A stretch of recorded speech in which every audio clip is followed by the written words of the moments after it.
United states से अभी Bharat emergency basis पर MQ-9 ड्रोन्स को खरीदने वाला है।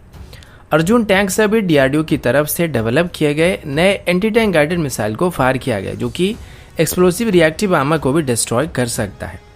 इंडियन आर्मी के मुताबिक आर्मी को अभी क्लोज क्वार्टर कार्बाइन की काफ़ी ज़रूरत पड़ रही है और अभी जल्दी से जल्दी आर्मी को इससे करीब 70,000 कार्बाइन्स की ज़रूरत है। पाकिस्तान की तरफ से अभी अपनी VT-4 मेन बैटल टैंक को ऑफिशियली उनकी आर्मी में शामिल किया जा चुका है। DRDO की तरफ से अभी अपनी अभ्यास ड्रोन को सफलता के साथ टेस्ट किया गया है।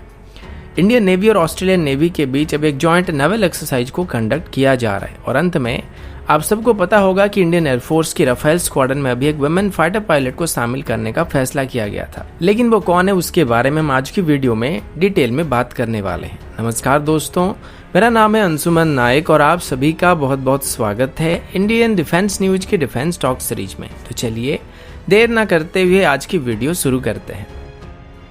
आज की पहली अपडेट आर्म ड्रोन को लेके है। इंडिया टुडे की रिपोर्ट के मुताबिक हमारी डिफेंस मिनिस्ट्री की तरफ से भी यूनाइटेड स्टेट्स से MQ-9B ड्रोन को खरीदने का प्रिपरेशन किया जा रहा है।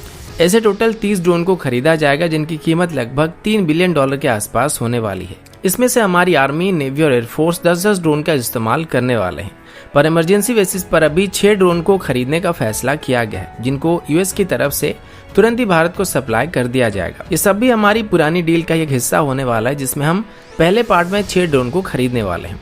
इनकी कीमत की बात करें तो ये लगभग $600 मिलियन के आसपास होने वाली है और इसके अंदर खरीदे गए ड्रोन्स को इक्वली आर्मी, नेवी और एयरफोर्स के बीच डिवाइड कर दिया जाएगा, यानी कि हर कोई 2-2 ड्रोन्स का इस्तेमाल करने वाले हैं। इनकी ऑर्डर प्लेस होने के कुछ ही महीनों के अंदर ये ड्रोन भारत को डिलीवर कर दिए जाएंगे। अब इसके बाद बाकी बचे 24 ड्रोन की बात करें तो उनको आने वाले 3 सालों के अंदर खरीदने का प्लान किया गया है और इसके लिए एक और कंडीशनल क्लॉज को भी यहाँ पे साइन किया जाएगा। अब ये जो डील साइन होने वाली है ये फास्ट ट्रैक मोड में किया जाएगा, जो कि गवर्नमेंट टू गवर्नमेंट डील होने वाली है और ये डील साइन होने के तुरंत बाद इन ड्रोन्स को भारत को डिलीवर करना शुरू कर दिया जाएगा। और US की तरफ से शायद यहाँ पर अपनी रिजर्व ड्रोन में से 6 ड्रोन को भारत को सप्लाई किया जाएगा, जैसे MS-60R हेलीकॉप्टर की इनिशियल 3 यूनिट को भारत को डिलीवर करने का फैसला किया गया है। 2017 में जब यूनाइटेड स्टेट्स से 22 सी गार्डियन ड्रोन को खरीदने का प्लान किया गया था, तो तब इसमें आर्म ड्रोन को शामिल नहीं किया गया था, लेकिन फिर 2018 में आर्म ड्रोन्स को खरीदने का फैसला किया गया था।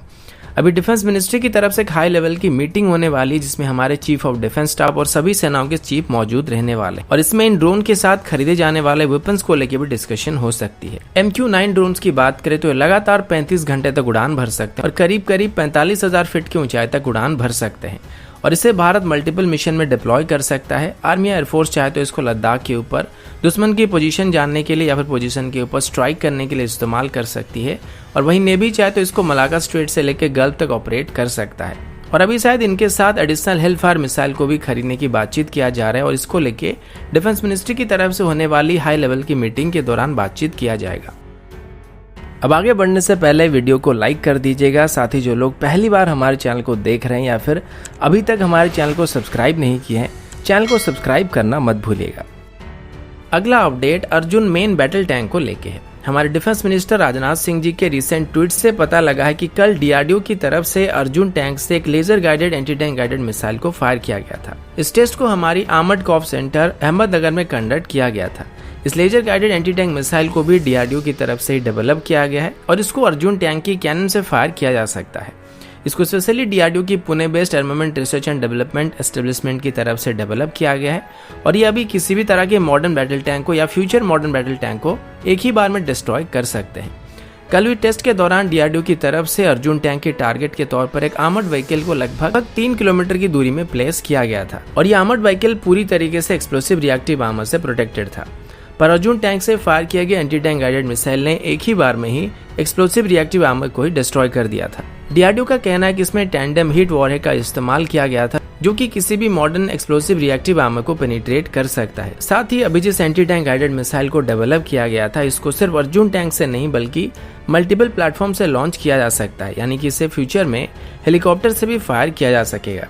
फिलहाल अभी से सिर्फ अर्जुन टैंक से ही टेस्ट किया जा रहा है, लेकिन फ्यूचर में हमारे अटैक हेलीकॉप्टर्स में भी इसको इंटीग्रेट किया जा सकता है। अभी तक शायद इसकी कोई फॉर्मल नाम रखा नहीं गया, क्योंकि कहीं पर भी इसके बारे में जिक्र नहीं हुआ था। शायद इसकी सफल परीक्षण के बाद DRDO की तरफ से इसकी ऑफिशियल नाम को अनाउंस किया जाएगा।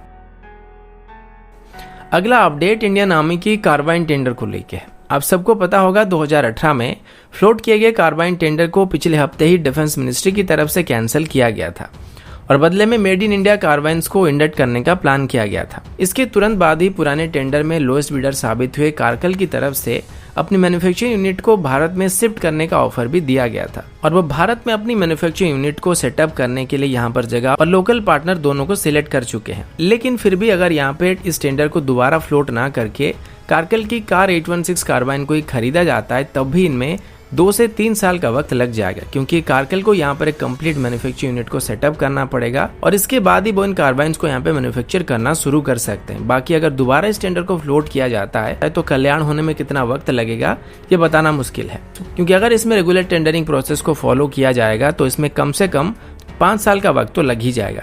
और अभी इंडियन आर्मी की तरफ से बताया गया है कि उनको क्लोज क्वार्टर कार्बाइन की सख्त जरूरत है और अभी आर्मी को कम से कम 3.5 लाख के आसपास कार्बाइन की जरूरत पड़ रही है। ये स्पेशली क्लोज क्वार्टर बैटल में काफी कारगर होते हैं और स्पेशली काउंटर टेरर ऑपरेशन में इनकी सख्त जरूरत होती है। अभी हमारे पास कोई भी कार्बाइन ना होने की वजह से हम असॉल्ट राइफल से ही काम चला रहे हैं, लेकिन इससे हमारे जवानों की एफिशिएंसी पर असर पड़ने लगा है और आर्मी की तरफ से दिए गए रिपोर्ट के मुताबिक इन 3.5 लाख कार्बाइन में से अभी उनको कम से कम इसका 1/5 इमरजेंसी बेसिस पर चाहिए। तो अभी इस बात को लेकर डिफेंस एक्विजिशन काउंसिल में दोबारा विचार होने वाला है और शायद कारगिल के साथ की गई कार्बाइन डील को दोबारा कंटिन्यू करने का ऑर्डर यहाँ पे दिया जा सकता है। अगला अपडेट भारत और ऑस्ट्रेलिया को लेके है। आप सब जानते हैं कि चाइना को इंडियन ओशन रीजन में काउंटर करने के लिए भारत क्वाड के ऊपर काफी ज्यादा फोकस कर रहा है और अभी भारत अलग अलग देशों के साथ लॉजिस्टिक पैक्ट को भी साइन कर रहा है। रिसेंटली भारत यूनाइटेड स्टेट और रशिया के साथ बे ऑफ बंगाल में और इंडियन ओशन रीजन में पैसेज एक्सरसाइज को भी कंडक्ट कर चुकी है और आज से भारत और ऑस्ट्रेलिया की नेवी भी आपस में एक पैसेज एक्सरसाइज को कंडक्ट करने वाले हैं। Passage exercise regular naval exercise से थोड़े अलग होते हैं। रेगुलर नेवल एक्सरसाइज को करने के लिए पहले से प्री प्लान करके रखा जाता है और इसमें होने वाले सभी ड्रिल्स पहले से ही तय होते हैं। लेकिन पैसेज एक्सरसाइज की बात करें तो ये थोड़े अनसर्टन टाइप के एक्सरसाइज होते हैं। आप मान लीजिए आप किसी काम से बाहर जा रहे हैं और इसी बीच आपको रास्ते में अपना दोस्त मिल जाता है, तो आप लोग वहाँ पे थोड़ी देर रुक के बात कर लेते हैं या फिर पास वाले चाय की दुकान में जाके चाय पी लेते हैं और उसके बाद अपने अपने काम में निकल जाते हैं। ये भी कुछ ऐसा ही एक्सरसाइज है और इस तरीके के एक्सरसाइज को जब भी मौका मिलता है तब कंडक्ट कर दिया जाता है और इससे दोनों ही नेवी की जो आपसी संबंध होता है उसके ऊपर काफी पॉजिटिव असर पड़ता है।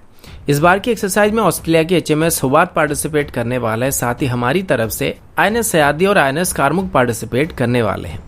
इनके साथ हमारे नेवल हेलीकॉप्टर्स भी इस डील में शामिल होने वाले हैं। इस दौरान बहुत कुछ नेवल एक्सरसाइज यहाँ पे नहीं होने वाला है, लेकिन anti air operation, missile firing, naval manoeuvres और क्रॉस डेक विजिट यहाँ पे होने वाली है। अगला अपडेट पाकिस्तान की तरफ से है और यहाँ पर हम पाकिस्तान को लेके 2 अपडेट के बारे में बात करने वाले हैं। तो चलिए डिस्प्लिन खाते और शुरू करते हैं। पहला अपडेट ये है कि पाकिस्तान की तरफ से अभी अपनी आर्मी में Chinese origin VT4 main battle tank को शामिल कर लिया गया है और पाकिस्तान की DGISPR की तरफ से इसकी एक वीडियो को भी अपने ट्विटर हैंडल में शेयर किया गया था। इसकी फॉर्मल इंडक्शन के दौरान पाकिस्तान के आर्मी चीफ जनरल बाजवा भी वहां पर मौजूद थे और पाकिस्तान की आर्मी की तरफ से दिए गए स्टेटमेंट के मुताबिक ये पाकिस्तान की आर्म्ड कोर का अब तक का सबसे बेहतरीन टैंक होने वाला है, जिसमें एडवांस आर्मर प्रोटेक्शन सिस्टम, बेहतर फायर पावर और बेहतर मोबिलिटी के साथ साथ सभी अत्याधुनिक उपकरण दिए गए हैं। और पाकिस्तान के आर्मी चीफ के मुताबिक ये टैंक पाकिस्तान को किसी भी बाहरी खतरे से बचा सकता है और पाकिस्तान पर की गई किसी भी हमले का मुंहतोड़ जवाब दे सकता है। और यहाँ पर एक तरीके से पाकिस्तान की तरफ से भारत पर इशारा करके ये सब कहा गया था। इसके बाद दूसरी खबर के बारे में बात करें तो वो भी पाकिस्तान की तरफ से है, लेकिन यहाँ पर पाकिस्तान की फॉरेन मिनिस्टर साहब महमूद कुरैशी OIC में जाके भारत के खिलाफ एक नहीं बल्कि कई कंप्लेन कर चुके हैं।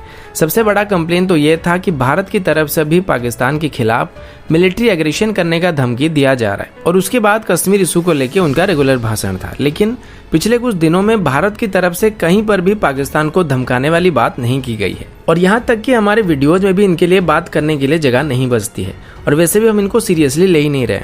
दूसरी बात, इन्होंने कश्मीर इशू को लेकर ये कहा था कि कश्मीर में ह्यूमन राइट का वायलेशन किया जा रहा है और भारत कश्मीर में डेमोग्राफिक चेंज कर रहा है और इसमें कश्मीर में हिंदुओं को बसाने की कोशिश की जा रही है। रिसेंटली 1.6 मिलियन से ज्यादा डोमिसाइल सर्टिफिकेट भी इशू किए गए, जिससे कश्मीर को एक मुस्लिम मेजोरिटी स्टेट से आगे चल के हिंदू मेजोरिटी स्टेट में कन्वर्ट करने का प्लान किया जा रहा है। और भारत की तरफ से यूनाइटेड नेशन सिक्योरिटी काउंसिल में जो स्टेटमेंट दिया गया था कि कश्मीर में सिचुएशन अभी पूरी तरीके से नॉर्मल हो चुकी है, इसे मानने के लिए कुरैशी साहब इनकार कर रहे हैं। वैसे मानना और ना मानना ये तो कुरैशी साहब के ऊपर डिपेंड करता है, लेकिन फिर भी अगर आप नहीं मानते हैं तो ये फोटो विथ ड्यू रिस्पेक्ट आप ही के लिए है। अगला अपडेट डीआरडीओ की तरफ से है। डीआरडीओ की तरफ से कल उड़ीसा तट से एक और टेस्ट को कंडक्ट किया गया था। यह टेस्ट डीआरडीओ की अभ्यास ड्रोन का था, जिसे high speed expendable aerial target vehicle भी कहा जाता है। इसको कल हमारी इंटीग्रेटेड टेस्ट ट्रेन से लॉन्च किया गया था और इसकी परफॉर्मेंस को अलग अलग रडार और सेंसर की मदद से ट्रैक किया जा रहा था। डीआरडीओ के मुताबिक इसके मल्टीपल यूज हैं और इसे हमारे मिसाइल्स को टेस्ट करने के लिए एक टारगेट के तौर पर इस्तेमाल किया जा सकता है, लेकिन ये एक हाई स्पीड टारगेट होने की वजह से मिसाइल की परफॉर्मेंस को और भी एक्यूरेट तरीके से यहाँ पे चेक किया जा सकता है। इसको जब लॉन्च किया जाता है तो इनिशियल बूस्ट देने के लिए इसमें एक छोटा सा बूस्टर पार्ट होता है और उसके बाद इसमें लगे हुए गैस टरबाइन इंजन की मदद से ये करीब 30 मिनट तक उड़ान भर सकता है। इसमें एक फ्लाइट कंट्रोल कंप्यूटर के साथ साथ इनर्शियल नेविगेशन सिस्टम भी दिया गया और ये फुली ऑटोनोमस फ्लाइट के लिए डिजाइन किया गया है। अभी ये करीब 5 किलोमीटर की अल्टीट्यूड तक जा सकता है। साथ ही इसी दौरान इसकी मैक्सिमम स्पीड 0.5 माक की हो सकती है और इसी दौरान इसकी सभी पैरामीटर्स को ग्राउंड कंट्रोल स्टेशन से मॉनिटर किया जा सकता है। अगला अपडेट एक छोटा सा अपडेट है।